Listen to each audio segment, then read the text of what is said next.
Picture this. It is 1971. You are standing on the flight line at Oshkosh, and there is a little airplane sitting there that looks like someone shrunk a fighter jet down to the size of a go-kart.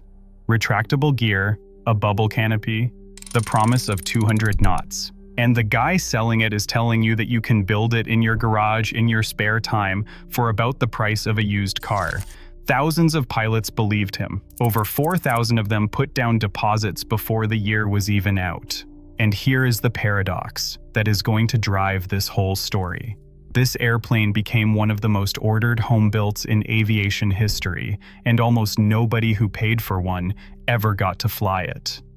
The company that built it went bankrupt, owing customers roughly $10 million, and the ones who did manage to finish their kits had a fatal accident rate that has been quoted at somewhere around 15%.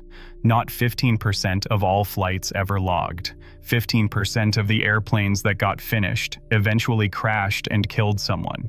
How do you sell that many people on a dream and then fail to deliver almost any of them?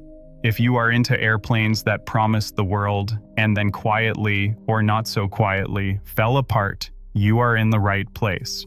Subscribe, because this channel is basically a graveyard of beautiful ideas that did not survive contact with reality. So let's go back to the late 1960s.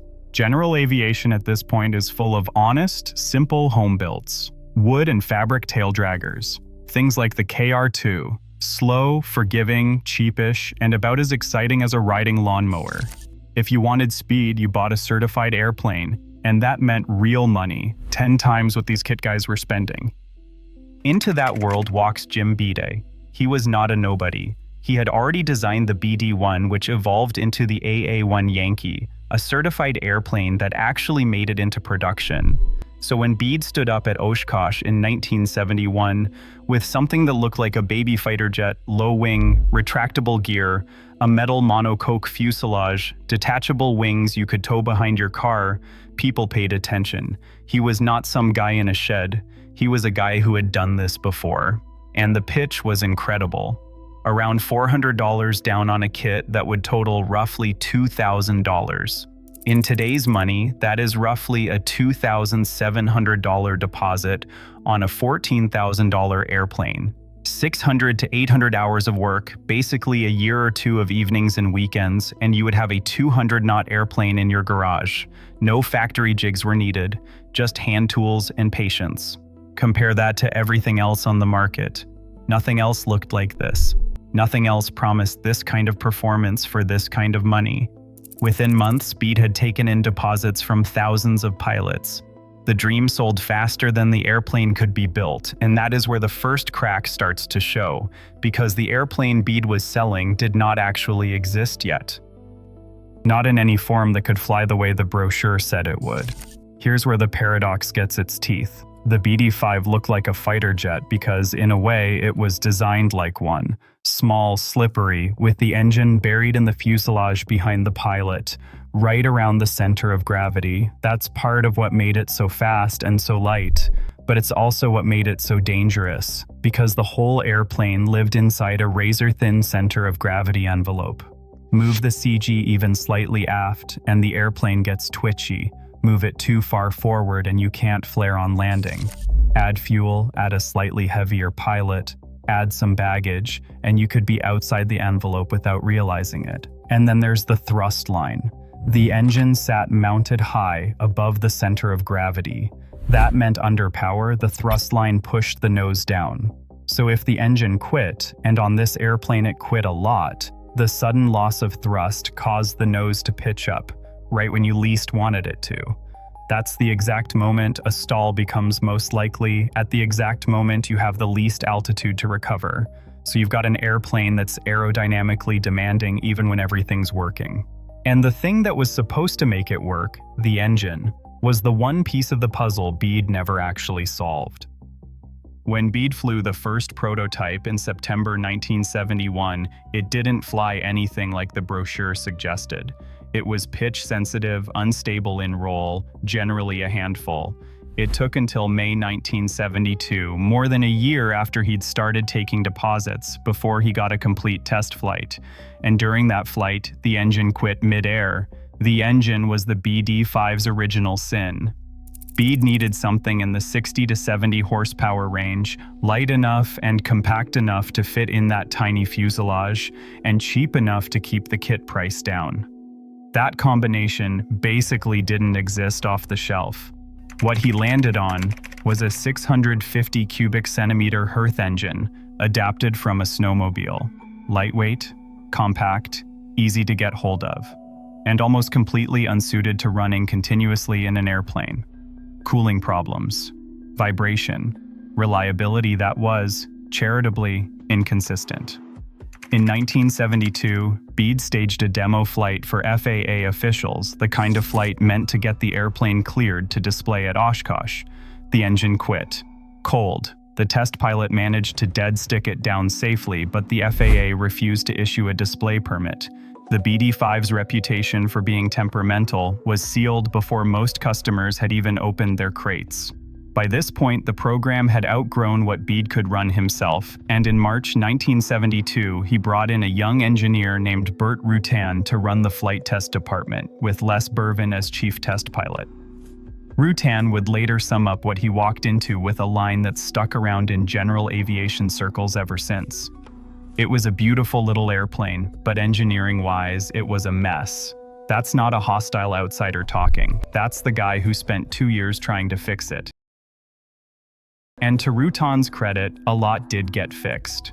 The pitch instability, the roll problems, those got worked out. The airframe itself, by most accounts, became a genuinely capable little aircraft when it was rigged correctly. But the engine problem never went away. While Bede kept collecting deposits, kept floating ideas for a factory-certified version, kept adding variants, the A model with the short wing, the B with the long wing, a sailplane version, and eventually the BD-5J jet, the actual power plant for the piston version remained unsolved. Then in 1974, Hearth, the supplier, went bankrupt. That cut off the only engine source Bede had. Hundreds of kits were now sitting in garages with airframes, wings, control surfaces, and no engine to put in them. Bede scrambled and eventually struck a deal with the Japanese manufacturer Zenoa, but by the time those engines became available in 1978, the damage was already done. Meanwhile, the jet version, the BD-5J, actually worked. It debuted at Oshkosh in 1973, and by 1974 it was flying as a 3-ship formation demo team. For a moment, it looked like at least one branch of Bede's dream had gotten off the ground.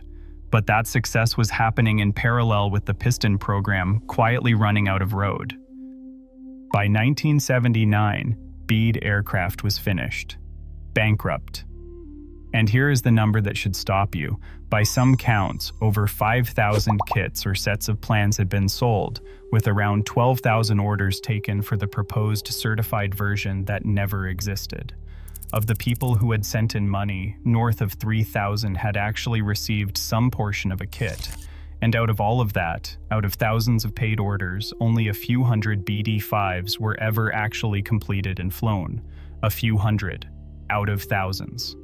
For the people who did get their kits, the boxes often arrived incomplete. No engine, obviously. Sometimes missing hardware. Vague manuals. The build-it-in-your-garage dream that was supposed to take 600 to 800 hours instead routinely ran into the thousands of hours for the people who finished it all. And then there's the part of the story that's hardest to sit with. The BD-5 was a single-seater. There was no 2-seat trainer version, no way to get checked out with an instructor before your first flight. Every pilot's first takeoff in a BD-5 was also their first solo in type. Bede's workaround was a rig that towed the airplane behind a truck so pilots could practice takeoffs and landings on the ground. It was a creative idea and also not remotely the same as having dual instruction in the air.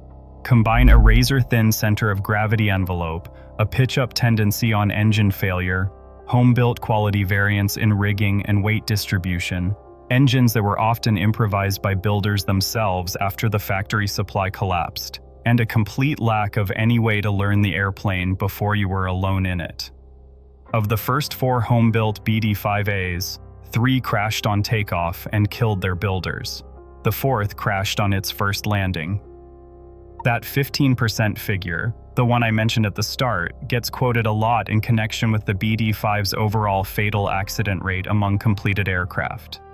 I want to be honest with you, the exact sourcing on that specific number is murky. It traces back to aviation safety commentary rather than a single clean dataset, so treat it as a widely repeated figure rather than gospel. But independently, a search of NTSB records turns up over 50 accidents across the BD-5's variants. The pattern in those early years, engine failures, first flight crashes, pitch-up departures, lines up with everything the design itself was warning about. So where does that leave the BD-5 today? There are still BD-5s flying, a few dozen, including some on the airshow circuit. The jet versions especially have a kind of cult status, a tiny screaming microjet that is instantly recognizable. Pilots who have flown a properly rigged BD-5 will tell you it is a genuinely rewarding little airplane, responsive, fast, a real thoroughbred. Builders who modified their kits with better engines and better weight distribution often ended up with airplanes that flew safely for decades.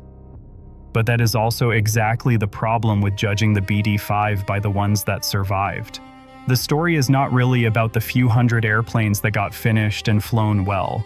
It is about the thousands of people who handed over money for a dream that the company simply could not deliver, and the disproportionate number of the ones who did finish, who did not walk away from their first flight.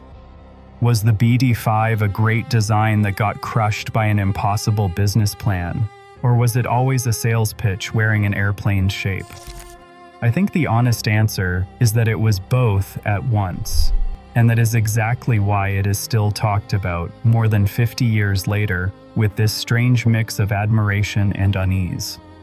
12,000 people wanted to own a fighter jet for the price of a used car. A few hundred actually got one.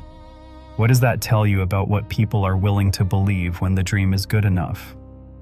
If you want to know which homebuilt I'm tearing apart next, drop it in the comments, and I'll see you in the next one.